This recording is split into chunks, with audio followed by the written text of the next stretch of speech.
Assalamualaikum warahmatullahi wabarakatuh. Bismillah, kita mulai lagi belajar kita, ngaji filsafat kita.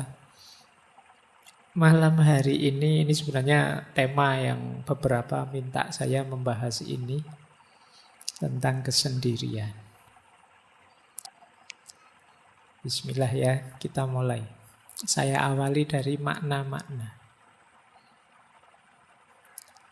Jadi ada dua istilah yang terkenal sekali kalau dalam bahasa Inggris, yaitu loneliness dan solitude. Ini dua-duanya artinya kesendirian, kesepian. Tapi maknanya berlawanan. Jadi loneliness itu kesannya agak negatif. Kalau solitude itu positif. Jadi sendiri yang positif dan sendiri yang negatif. Sendiri yang negatif itu kita menyebutnya kesepian. Kalau sendiri dan kita kesepian itu kan tersiksa. Kesepian itu di situ saya tulis bagian dari yang kita rasakan saat sendiri. Ada loh orang yang sendiri tapi tidak kesepian. Biasanya memang dia senangnya sendiri. Makanya saya sebut itu di situ ada istilah menyendiri. Menyendiri itu memang orang yang dorongan jiwanya ingin sendiri.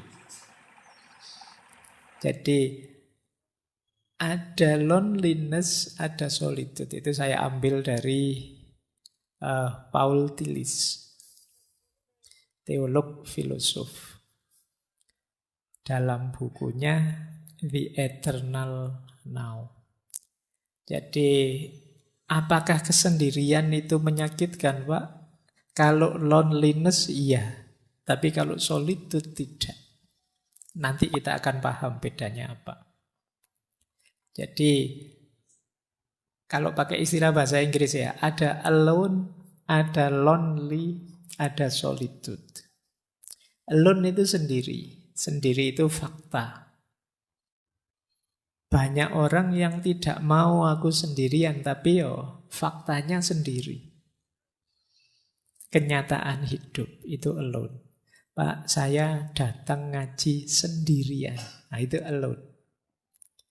Tapi kalau Pak, saya datang ngaji kesepian saya, Pak. Nah, itu rasamu. Nah, Pak, saya datang ngaji memang ingin duduk di pojok biar tidak terganggu. Nah, ini menyendiri namanya. Nah, bedanya di situ. Ada orang yang sendiri dan tersiksa, ada yang tidak. Jadi ini bedanya ya, sendirian dan kesepian. Kalau ada temanmu, kamu sendirian enggak? Oh ya sendirian, tak temani ya. Enggak mesti dia senang kamu temani. Karena kalau dia pas sendirian dan dia sukanya memang sendirian, kamu datang dan menemani, itu dia terganggu. Allah, kamu malah menemani, ini makanan mesti jatahnya harus dibagi. Nah, iya, mesti setelah ini minta hotspot mesti. Setelah ini, iya kan? Nah, kamu malah ganggu. Wong dia sendirian nyaman kok, kamu malah datang pengen menemani. Kecuali dia kesepian aku. Nah, butuh teman, itu baru kamu hadir menemani. Jadi ini kalian harus paham istilah-istilah dan situasi ya. Jadi orang yang sendiri itu tidak mesti kesepian. Karena memang kadang-kadang ada orang yang memang berupaya menyendiri.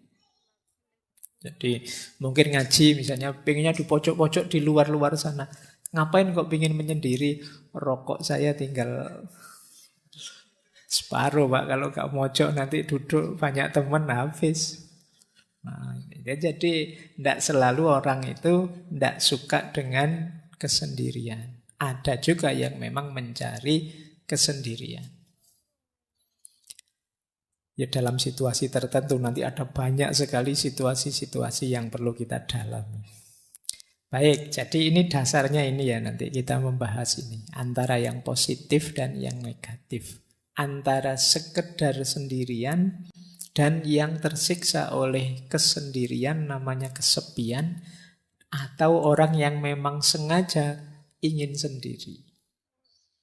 Hari ini banyak yang pakai istilah me time. Oh, berarti ini iya, waktunya buat aku saja. Aku ndak pengen diganggu, ndak pengen. Pokoknya yang aku suka saja menikmati hidupku, diriku sendiri. Baik, kita lanjutkan wawasan selanjutnya. Nah, ada banyak pandangan yang menyebut bahwa hidup ini hakikatnya memang sendirian. Jadi kondisi dasar kehidupan manusia itu sendirian. Mungkin teman-teman pernah dengar semacam peribahasa, kita lahir sendirian, hidup sendirian, dan mati juga sendirian. Berarti hakikatnya sendirian hidup ini. Kondisi murni dasar manusia itu sendirian. Tapi kan dalam kenyataannya kita berhubungan, Pak. Kita berinteraksi dengan orang, Pak. Nah, interaksi dan hubungan itu kalau sendirian tadi yang hakiki, berarti interaksi dan hubungan itu sifatnya artifisial. Jadi sifatnya tidak hakiki. Tidak ada hubungan yang tidak berpisah. Semua hubungan, semua relasi pasti pada saatnya berpisah. Berarti memang hakikat hidup ini sendiri. Maka teman-teman tidak perlu malu, tidak perlu gentar. Kalau kamu sampai usia sekian kok tidak punya pasangan, sendiri saja. Loh, ini yang hakiki justru seperti ini. Jadi hakikatnya hidup itu justru ini. Nah, makanya di situ saya kutip ya, ini kalimat dari Osho. Osho ini seorang tokoh filosof spiritual mistik India, punya aliran namanya Rajneesh. Kapan-kapan kita bahas beliau, seorang manusia spiritual. Judul bukunya menarik. The Sound of One Hand Clapping. Suara satu tangan yang bertepuk. Itu lebih kesepian lagi itu. Ya, jadi tepuk tangan tapi tangannya satu. Kata Osho, kita lahir sendiri dan akan mati sendiri.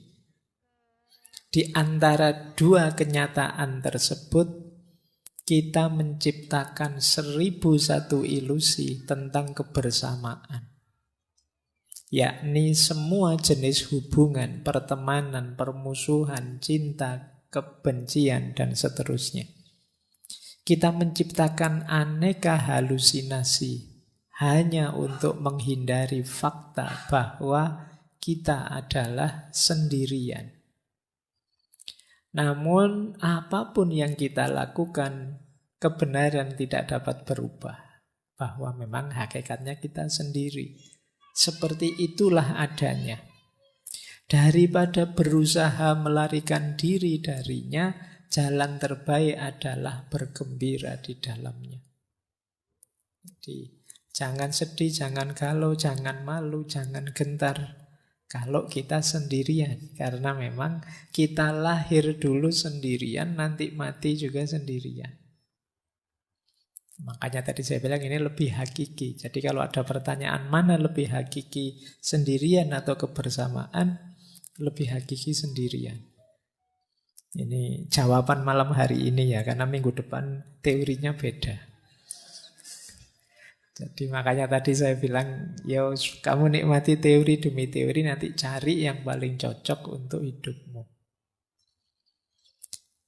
Jadi di sini maka bisa disimpulkan kesendirian itu kalau bahasa Jawanya kasunyatan. Kenyataan hidup. Nanti ada yang bilang, kenapa sih kok hakikatnya hidup itu sendirian? Karena kita ini menghidupkan diri kita Yang bisa memahami ya kita, yang mengerti kita ya kita. Tidak ada orang yang bisa memahami kita sampai detail, sampai level paling kecil.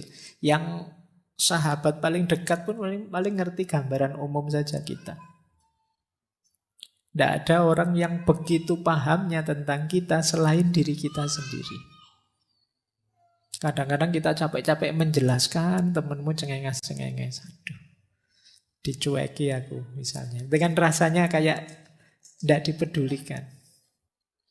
Kita kadang mati-matian untuk dihargai orang, dihormati orang. Tetap saja tidak dihargai, tidak dihormati. Sakit hati kita, rasanya kita disisihkan sendirian.